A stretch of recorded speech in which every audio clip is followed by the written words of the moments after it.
예년의 경우에 저는 고난쟁의 심판에 관한 강의는 사례연구에서 따로 하지 않았습니다. 음, 그 중요도가 아무래도 위헌법률 심판 제청, 음, 거기에 부속된 절차로서의 68조 2항 헌법 소원, 또 다른 하나의 절차인 68조 1항 헌법 소원에 비해서는 그 중요도가 떨어지는 것이어서 안 했습니다.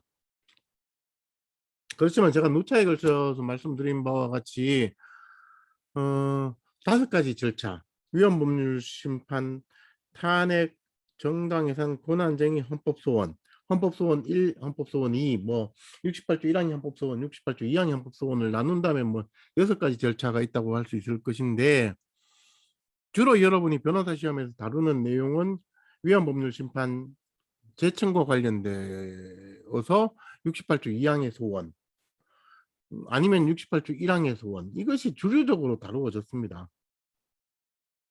거의 대부분의 시험 문제가 이 2개의 절차 안에서 다루어졌습니다. 그래서 위헌법률심판 제청 신청서를 쓴다든지, 아니면은 제청 신청이 기각되었을 경우에 관한 68조 2항의 소원 청구서를 쓴다든지, 아니면 뭐 재판을 전제로 하지 아니하고 68조 1항의 헌법 소원 심판 청구서를 쓰라, 이렇게 하는 것이 시험 문제의 주류였습니다.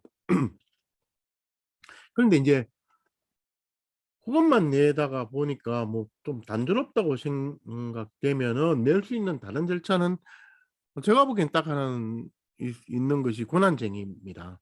탄핵이나 정당해산 심판을 시험 문제로 내기는 저는 뭐 거의 어려울 것이라고 생각을 합니다. 그리고 정당해 저기 고난쟁의 심판에 관한 시험 문제가 나온 지도 꽤 되었고 해 가지고 한 번쯤은 이제 관심을 가지고 보아야 될 때가 되는 거 아닌가 싶은 생각이 들어서 조금 강의를 드리겠습니다. 간단하게 드리겠습니다. 177페이지에 있는 것처럼 고난쟁의 심판은 권한에 관한 다툼에 관한 심판이란 거죠. 고난쟁의 심판, 이렇게 되어 있습니다. 그럼 고난이란 게 뭐냐라는 것이 문제가 되겠죠. 고난이란 게 뭐냐. 그러니까 고난이라고 하는 것은 기관이 헌법 또는 법률에 의하여 부여되어 법적으로 유효한 행위를 할 수 있는 능력 또는 범위. 그죠? 그죠? 이거는 권리하고는 구별되는 것이죠. 권리하고 권한은 분명하게 구별되는 겁니다. 이 부분을 잘 이해해 놓으시길 바랍니다. 권리라고 하는 것은 이익을 향유하기 위해서 법률이 인정하는 힘입니다. 그죠? 이익설, 뭐 또는 관철, 의사설, 뭐 권리, 법력설, 이렇게 표현을 합니다만은, 하여간 상대방이 거부하더라도 나의 의사를 관철할 수 있는 힘. 예를 들어 돈을 빌려줬으면은 상대방에게 대여금 반환 청구권, 이때 권은 권리입니다. 그죠? 자신을 위해서 행사하는 것이죠. 이걸 행사할 수 있죠. 이걸 행사하면 상대방은 돌려주기 싫어도 돈을 돌려줘야 되는 겁니다. 그죠? 자발적으로 안 돌려주면 재판을 하게 될 거고, 판결문을 받아서 이제 그걸 채무 명의, 판결문 등의 채무 명의를 가지고 집행을 하겠죠. 여러분이 잘 생각해 놓으셔야 될 것은, 법이란 건 결국 폭력하고 결부되어 있다. 그죠? 폭력이 없는 법이라고 하는 것은 사실은 무의미한 겁니다. 그러니까 법은 평화를 지향한다고 하지만은 그 평화는 결국은 폭력에 의해서 저지되어질 수밖에 없다 하는 겁니다. 그죠? 만약에 뭐 판결문을 받아 채무 명의를 갖고 있더라도 상대방이 거부하면은 아무런 대책이 없다, 그러면 판결문이 무의미하죠. 법이란 게 무의미하죠. 그죠? 그럼 그 경우에 어떻게 합니까? 강제로 가서 뭐 집행을 하죠. 그죠? 동산을 집행하든 부동산을 집행하든 집행을 하겠죠. 그죠? 그럼으로써 평화가 회복되는 것이죠. 그런 점들에 대해서 말씀을 드리고 싶고요. 고난쟁의 심판에서 다루는 고난은 헌법상의 권한에 한정되지 않는다라는 것은 정확하게 이해하시기를 바랍니다. 제가 맨 처음에 강의를 드렸지 않습니까? 우리가 헌법재판이라고 하지만은 항상 헌법만이 대전제, 심판의 대전제가 되는 건 아니다. 그죠? 위헌법률 심판이나 68조 2항의 헌법 소원의 경우에는 헌법이 전부다. 그죠? 헌법만 또는 헌법 전부다가 심사 기준이 되지만은 탄핵만 해도 헌법 또는 법률에 위반되었는지 여부가 문제가 되는 거죠. 정당해산 심판은 헌법 8조 사항의 민주적 기본 질서만이 심사 기준이 되는 거고요. 그죠? 그다음 권한쟁의 심판은 헌법과 법률에 부여된 권한이 침해되었는지 여부. 그죠? 가 쟁송물이 되는 겁니다. 게다가 자주 강조합니다만 68조 1항 소원의 경우에는 기본권 조항만이 심사 기준으로 작동한다. 그러니까 헌법재판이라고 해 가지고 항상 헌법이 재판의 대전제가 된다 이렇게 생각하시면은 오해다라는 말씀을 드리고 싶습니다. 보충성 요건이 없다라는 말씀도 드리고 싶고요. 그죠? 행정소송법의 기관소송과의 관계에 있어서 어 기관소송과 행정소송이 권한쟁의 심판이 중복될 수 있는지에 관해서도 논란이 있습니다마는 헌법재판소가 권한쟁의의 대상이라고 하면은 기관소송의 대상에서 빠진다라고 행정소송법에서 정하고 있다라는 말씀을 드리고 싶습니다. 이 부분이 제 책의 어떻게 보면 특유한 부분일 수도 있는데요. 178페이지 이하에서 저는 권한쟁의 심판을 두 가지로 분류해서 설명을 합니다. 이것을 두 가지를 나누어서 설명하지 않으면 여러분은 계속해서 혼돈에 빠질 거다라고 하는 말씀을 드립니다. 그걸 A형 권한쟁의와 B형 권한쟁의라고 생각을 저는 분류를 하고 있는데요. 사실 저는 우리 헌법 헌재법은 기본적으로는 A형 권한쟁의를 전제로 하고 있다라는 겁니다. A형 권한쟁의를 전제로 하고 있다. 이 얘기는 무슨 얘기인가 하면은 우리 헌재법 61조를 보시면은 뭐라고 되어 있습니까? 국가기관 상호 간, 국가기관과 지방자치단체 간 및 지방자치단체 상호 간에 관한 권한의 유무 또는 범위에 관하여 다툼이 있다면 이것을 해소하기 위해서 권한쟁의 심판을 청구할 수 있다는 겁니다. 권한의 유무 또는 범위에 관해서 다툼이 있다면 이것을 해소하기 위하여. 그러니까 기본적으로는 권한의 유무 또는 범위에 관한 다툼이 지방자치단체 간이나 국가기관 상호간이나 국가와 지방자치단체 간에 있었을 때, 그죠? 그 다툼을 해소해 달라라고 하는 것이 권한쟁의 심판의 절차다. 그죠? 그럼 다툼이 있다고 해가지고, 그럼 항상 그냥 바로 제기할 수 있느냐? 그런 것은 아니다라고 하는 것을 정한 것이 61조 2항입니다.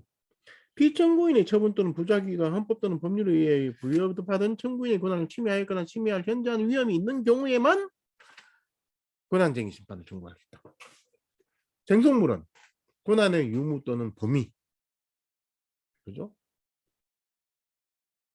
그러니까 피청구인의 처분으로 인하여 청구인의 권한이 침해되거나 침해될 현저한 우려가 있을 경우에 그때 무엇을 권한의 유무 또는 범위에 관한 다툼을 해소해 달라는 취지의 권한쟁의 심판을 청구할 수 있다. 이렇게 규정되어 있다는 겁니다. 핵심적으로 드리고 싶은 말씀은 기본적으로는 여기 61조 2항에서 말하는 처분은 쟁성물이 아니라는 겁니다. 이 부분을 여러분이 어떻게 이해하실지 모르겠습니다만은 이것을 명확하게 알 수 있는 것은 66조입니다. 1항에 뭐라고 하고 있습니까? 권한의 유무 또는 범위에 관하여 판단한다. 라고 하지 않습니까? 그죠? 권한의 유무 또는 범위에 관한 다툼을 해소해 달라고 청구를 하면은 헌법재판소는 권한의 유무 또는 범위에 관해서 판단을 한다. 그런데 2항에는 제1항의 경우에 권한의 원인 또는 피청구인의 처분을 취소하거나 무효를 확인할 수 있고 아까 뭐라고 했습니까? 61조 1항에 피청구인의 처분으로 인하여 청구인의 권한이 침해되거나 침해될 우려가 있을 때 1항의 권한쟁의 심판을 청구할 수 있다라고 말을 했지 않습니까? 그럼 그 처분이 있었다면은 그 처분의 취소도 헌법재판소가 할 수 있고 있고입니다. 할 수 있고. 해야 된다는 게 아니고 할 수 있고. 할 수 있고. 헌법재판소는 안 해도 된다는 겁니다. 이것을 정확하게 여러분이 이해를 하셔야 된다는 겁니다. 그러니까 헌재법 61조와 66조를 모아보면은 권한의 유무 또는 범위에 관한 다툼이 있었을 때 단순히 막연한 다툼이 있는 것만으로는 안 되고 피청구인의 처분 또는 부작위로 인하여 청구인의 권한이 침해되었거나 침해될 현저한 우려가 있을 때 상당히 그 권한 다툼이 현재화되고 현실화되었을 때 그죠? 일항의 권한쟁의, 권한의 유무 또는 범위에 관한 심판을 구하는 권한쟁의 심판을 청구할 수 있다. 이렇게 하면 헌법재판소는 당연히 권한의 유무 또는 범위에 관한 심판을 하게 된다는 겁니다. 66조 1항에서 정하고 있죠. 그럼 66조 2항에서는 뭐라고 하고 있습니까? 인용 결정을 한다면은 이때는 이미 이제 그 처분이 있지 않습니까? 그 처분이 있는데 현실적으로 있는데 그걸 다시 그 처분의 취소를 구하는 행정소송을 제기하도록 하는 것이 번잡하니까 헌법재판소 이 경우에는 그 처분의 취소도 할 수도 있다. 뭘로서? 재량으로서. 이렇게 규정하고 있다는 겁니다. 안 해도 된다는 겁니다. 안 해도 된다. 이게 중요한 것이죠.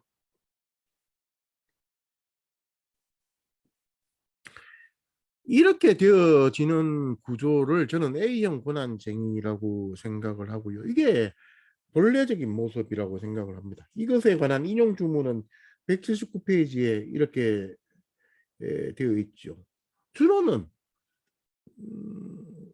관할구역에 관한 다툼입니다. A지방자치단체와 B지방자치단체가 관할구역에 관한 다툼이 있었을 때 예를 들어서 그 해수면을 매립하는 경우에 이제 여러 가지 그 이제는 뭐 저 지방자치법의 개정으로 인해 가지고 좀 다툼이 있습니다만은 해수면이 새로 매립되어 가지고 땅이 생기면은 그 인접한 지방자치단체 간에 다툼이 있을 수 있습니다.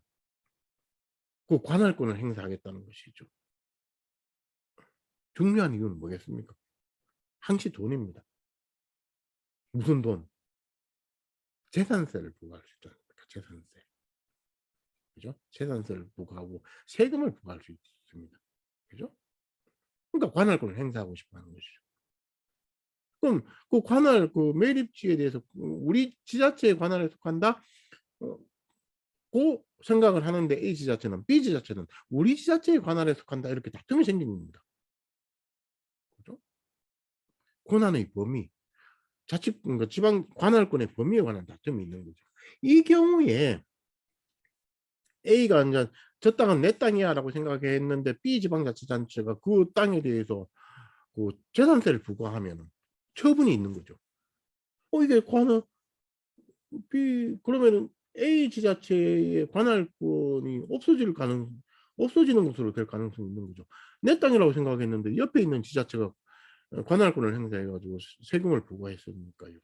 그러면 A 지자체는 뭘 할 수 있다?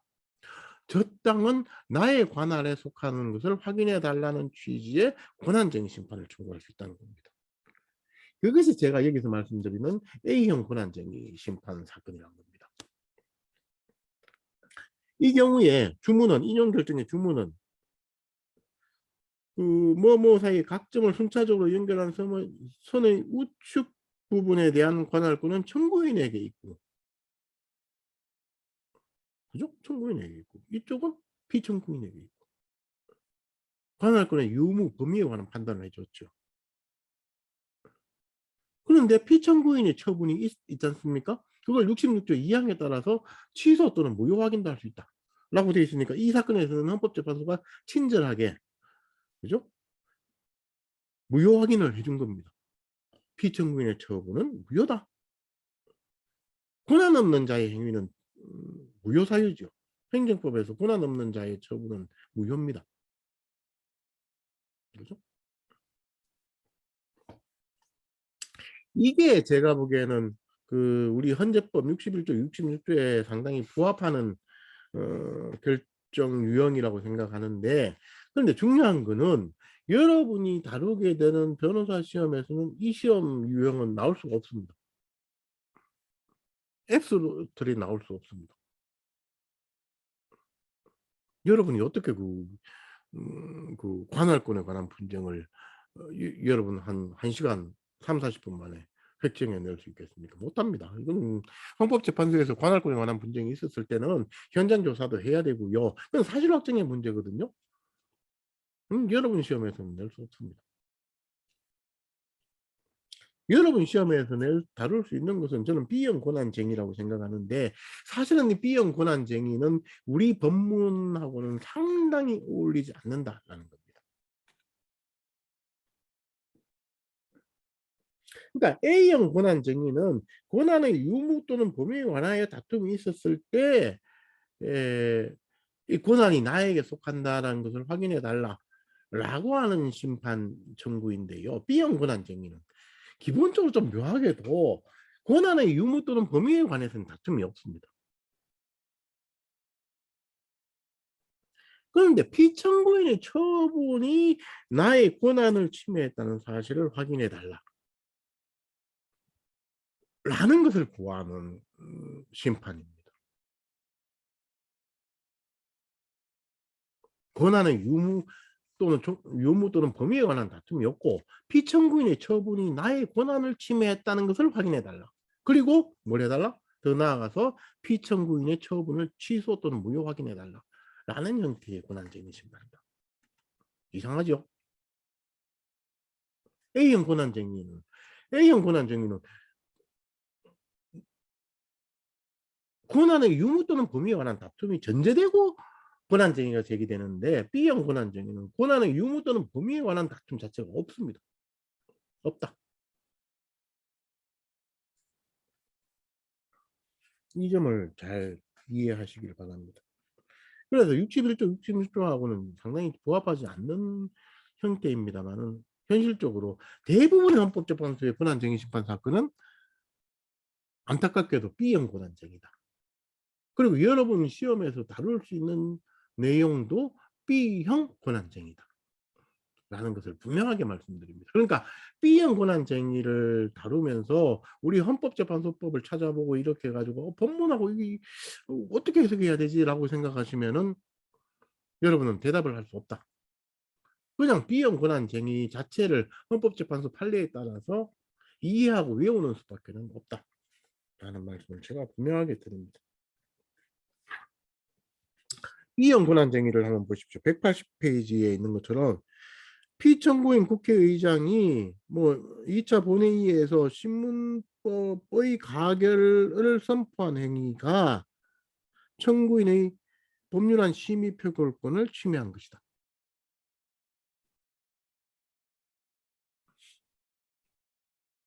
아까 그 A형 권한쟁의에 관한 주문 1항하고는 상당히 다르죠. 여기는 심의 표결권을 침해했다라고 하는데, 심의 표결권 자체가 여기 피청구인인 국회의장과 청구인 국회의원 사이에 정부에 대해서 유무 또는 범위에 대해서 다툼이 있습니까? 없습니까? 없습니다. 법률안의 심의 표결권이 국회의원한테 있다라는 것을 국회의장도 다투지 않는다는 겁니다.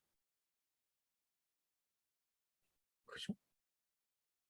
그런데 특정한 국회의장의 처분이 청구인의 권한을 침해했다, 이 심의 표결권을 침해했다라는 것을 확인해 달라라는 형태의 권한쟁의 심판이 B형 권한쟁의 심판입니다.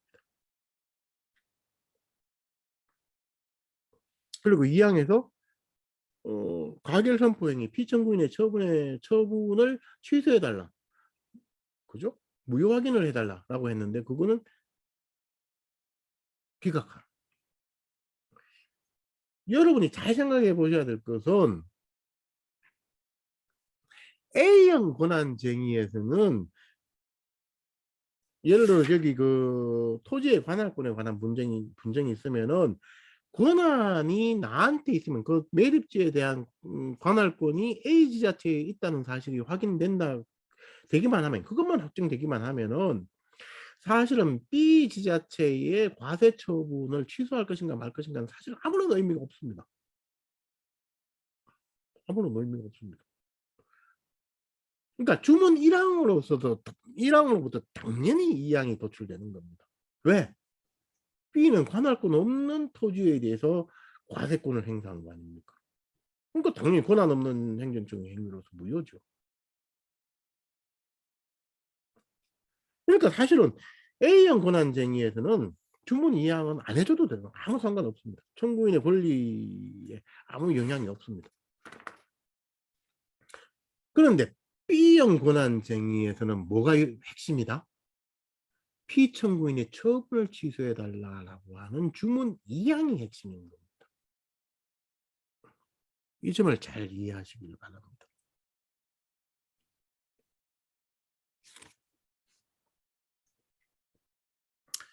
그 점에 대해서 한번 생각을 해 보시고요. 181쪽에 A형 권한쟁의와 B형 권한쟁의를 제가 구분해 가지고 설명을 해 놨는데요. 그죠? 그러니까 A형 권한쟁의는 예를 들어서 B형 권한쟁의에 있는 피청구인의 처분을 취소한다라는 것은 주된 관심은 아닙니다. 해 주면 좋고 뭐 안 해 줘도 상관없고. 그죠? 오로지 "뭐뭐 권한은 청구인에게 속한다." 이 주문을 받고 싶어서 권한쟁의 심판을 청구한 것이고, B형 권한쟁의는 권한의 전부, 범위 또는 귀속에 관해서는 아무 다툼이 없고 오로지 피청구인의 처분의 취소를 구하는, 마치 형성의소처럼 권한쟁의 심판을 청구하는 겁니다. 그 점을 잘 이해하시길 바랍니다. 그러니까 대부분의 경계 획정에 관한 문제 아니면 대부분의 헌법재판소, 여러분이 교과서에서나 뭐 시험 문제에서나 다룰 모든 사건이 B형 권한쟁의입니다. 그러니까 어 법문을 가지고 여러분의 변호사 시험 문제를 해석하려고 하면은 100점 100패 낭패를 볼 거다. 따로 공부를 해야 된다. 그런 말씀을 제가 분명하게 드리려고 합니다. 당사자, 국가기관 상호 간, 국가기관과 지방자치단체 간, 지방자치단체 상호 간, 이 해석론이죠. 국가기관 상호 간이라고 할 때 국가기관은 헌법재판소는 예시서를 따르고 있다. 그죠? 예시설. 그래서 뭐 여러 가지 국가기관들이 뭐 당사자로 될 수 있다라는 말씀을 제가 드립니다. 그죠? 그러니까 뭐 이거는 저기 헌재법 62조하고 관련되는 겁니다. 국회, 정부, 법원, 중앙선거관리위원회 상호간의 권한쟁의. 요것만이 되는 게 아니고, 이거 아니더라도 헌법상의 기관이기만 하면은, 헌법상의 국가기관이기만 하면은 당사자 능력이 있다라는 겁니다. 헌법상의 국가기관이기만 하면은 된다. 이게 중요합니다. 그죠? 헌법상의 국가기관이 아니면은 안 된다. 국가인권위원회는 헌법상의 국가기관이 아니기 때문에 당사자 능력이 없다라고 하는 판례가 있죠.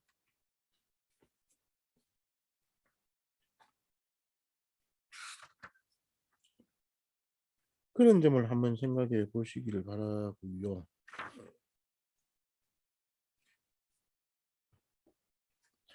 그 국회의장과 국회 부의장은 당사자 능력이 있는데, 소위원회와 소위원회 위원장, 이런 것은 법률상의 기관에 불과해서 당사자 능력이 없다라고 하는 판례도 있으니까 좀 생각해 보시기를 바랍니다. 정당이나 교섭단체도 당사자 능력이 없다라고 봅니다.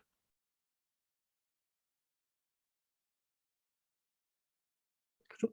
그다음에 지방자치단체에 관한 말씀을 드리고 싶은데요. 지방자치단체 자체가 당사자 능력이 있고, 지방자치단체의 기관은 당사자 능력이 없습니다. 그러니까 여러분 그 권한쟁의 심판에서 문제가 나온다면은 지방자치단체장이 지방자치단체와 함께, 그죠? 주관적 병합으로서 그 함께 권한쟁의 심판을 청구하는 경우들이 있을 수 있는데, 그때 여러분들의 대응은 얄짤이 없이 지방자치단체장의 부분은 각하하면 됩니다. 이해하시겠습니까? 단지 185페이지에 있는 것처럼 지방자치단체의 장이 국가의 기관임 사무를 처리하는 경우에는 국가기관으로 보기 때문에 약간은 법리가 다르다, 라는 점은 이해해 놓으시길 바랍니다. 그 다음에 아까 말씀드린 것 같이 국회의장과 국회의원 간의 그 권한쟁의 심판은 가능한데 지방의회 의장과 지방의회 의원 간의 권한쟁의 심판은 똑같은 구도로 가능한가? 안 된다는 것이 판례입니다. 그죠? 아까 말씀드린 지방자치단체는 지방자치단체 그 자체만 당사자 능력을 가진다라고 말씀을 드렸죠. 그죠? 당사자 적격으로서 뭐 제3자의 소송 담당이 허용되는가? 안 된다라는 부분은 말씀드렸고요. 처분들은 부작위 A형 권한쟁의 사건에서는 처분이 반드시 있어야 되는 건 아닙니다. 처분이 없더라도 장래에 처분이 있을 우려가 있으면은 권한쟁의 심판을 제기할 가능성이 있습니다. 그죠? 그런데 B형 권한쟁의 사건은 반드시 처분이 있어야 된다라는 말씀을 드리고 싶습니다. 그 다음에 뭐 나머지는 쭉 한번 읽어보시기를 바라고요. 권한에 침해했던 현재 우려도 말씀드릴 게 별로 없고요. 청구 기간은 60일, 180일이라고 되어 있죠. 그죠? 근데 심판의 이익에 관해서도 뭐 따로 드릴 말씀은 없습니다. 밑에 있는 그 심판 청구의 이익 부분, 그러니까 권리보호 이익을 인정할 수 없다고 하더라도 그 심판 청구의 이익이 인정되는 경우는 있을 수 있다. 사실 권리보호 이익이라고 하면 조금 불편하긴 하죠. 권한쟁인데 왜 권리 얘기가 나옵니다. 근데 헌법재판소는 권리보호 이익에 관한 이야기를 하고 있으니까 여기도 이렇게 썼습니다. 전국 결정은 권한쟁의 심판은 기본적으로 과반수 결정으로 처리를 하도록 되어 있습니다. 그죠? 다른 것은 위헌법률 심판이나 탄핵 심판, 정당해산 심판, 헌법소원 심판은 6명 재판관의 찬성이 필요하지 않습니까? 3분의 2도 아니고 6명 이상입니다. 그죠? 7명이 평의에 참가하더라도 6명이 찬성해야지 인용 결정을 할 수 있습니다. 그런데 권한쟁의 심판은 7명이 평의에 참석하면은 4명이 찬성하더라도 인용 결정을 할 수 있습니다. 그죠? 이 점을 잘 이해하시기를 바랍니다. 결정에 관해서는 제가 179, 180페이지에 있는 것처럼 주문이 이렇게 A형 권한쟁의와 B형 권한쟁의는 다르게 구성되어진다는 것을 충분히 이해해 놓으시기를 바랍니다. 결정의 효력이나 뭐 법원의 행정재판과의 관계는 뭐 제가 따로 설명드릴 거는 없습니다. 이런 정도로서 권한쟁의 심판에 관해서 간단한 설명을 해드린 것으로서 마치도록 하겠습니다. 질문이 있으시면은 좀 강의 시간에 해주시길 바랍니다. 예, 마치겠습니다.